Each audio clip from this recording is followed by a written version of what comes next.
मध्य प्रदेश में 5 अगस्त से monsoon break 13वें दिन गुरुवार से खत्म हो सकता है। ऐसा 2 सिस्टम एक्टिव होने से होगा। साइक्लोनिक सर्कुलेशन सिस्टम और ट्रफ लाइन के गुजरने से प्रदेश के पूर्वी हिस्से में अगले कुछ दिन बारिश होगी। 19 और 20 अगस्त को भारी बारिश भी हो सकती है। भोपाल, इंदौर और उज्जैन संभाग में हल्की बारिश का दौर ही रहेगा। मध्य प्रदेश में 5वीं बार सत्ता पर काबिज होने के लिए बीजेपी अब पब्लिक के बीच बदलाव की तस्वीर रखेगी। बुधवार को दिल्ली में केंद्रीय गृह मंत्री अमित शाह के साथ सीएम शिवराज सिंह चौहान और बीजेपी प्रदेश अध्यक्ष वी.डी. शर्मा की लंबी बैठक हुई। बैठक में यह तय हुआ कि 20 अगस्त को शिवराज सरकार अपना रिपोर्ट कार्ड जारी करेगी, जिसमें बीजेपी सरकार की जन कल्याणकारी योजनाओं से आए बदलाव को बताया जाएगा। वाराणसी के ज्ञानव्यापी परिसर में एएसआई सर्वे का 14वां दिन है। भारतीय पुरातत्व सर्वेक्षण की टीम ज्ञानव्यापी परिसर पहुंच चुकी है। सर्वे के मद्देनजर वाराणसी में केंद्रीय सुरक्षा बल, पैरामिलिट्री और एनएसजी और एटीएस समेत कमिश्नरेट पुलिस की टीमें तैनात की गई है। एएसआई की टीम 4 भागों में बंटकर सर्वे का काम कर रही है, जिसमें 2 टीमें तहखाने और 2 टीमें बाहरी परिसर में लगी हुई हैं। मुख्यमंत्री योगी आदित्यनाथ 2 दिवसीय 17-18 अगस्त दौरे पर आज वाराणसी आएंगे। मुख्यमंत्री विकास कार्यों की समीक्षा के साथ ही विकास परियोजनाओं का स्थलीय निरीक्षण करेंगे। सामने घाट स्थित अपना घर आश्रम के एक कार्यक्रम में हिस्सा लेंगे। प्रोटोकॉल के मुताबिक मुख्यमंत्री का हेलीकॉप्टर गुरुवार को अपराह्न 4 बजे बीएचयू के हेलीपैड पर उतरेगा।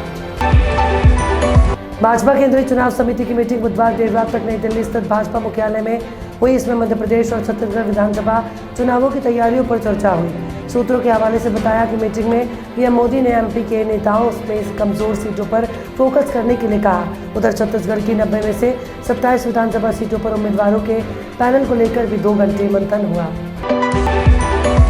इन दिनों मानसून ब्रेक के चलते देश के कई हिस्सों में सूखे जैसे हालात हैं, लेकिन हिमाचल और उत्तराखंड में भारी बारिश हो रही है।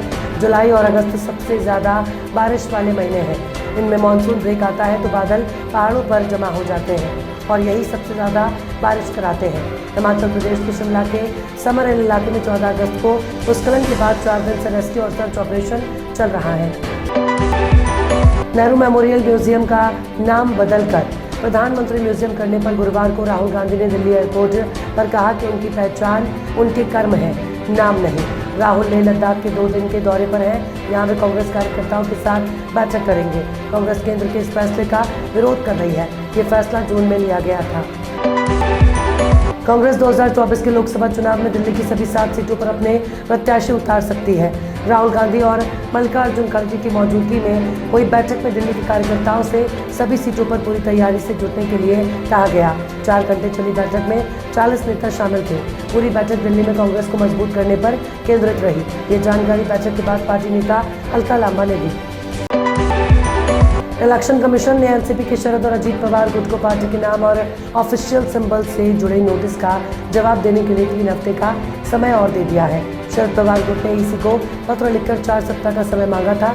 अब दोनों गुटों को 8 सितंबर तक नोटिस का जवाब देना होगा।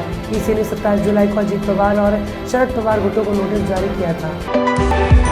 सांसद और पूर्व अभिनेता चिराग पासवान ने कंगना रनौत के साथ 2011 में एक फिल्म में काम किया था। चिराग ने कहा कि वे बहुत शुक्रगुजार हैं कि उन्होंने कंगना के साथ बहुत पहले काम कर लिया था।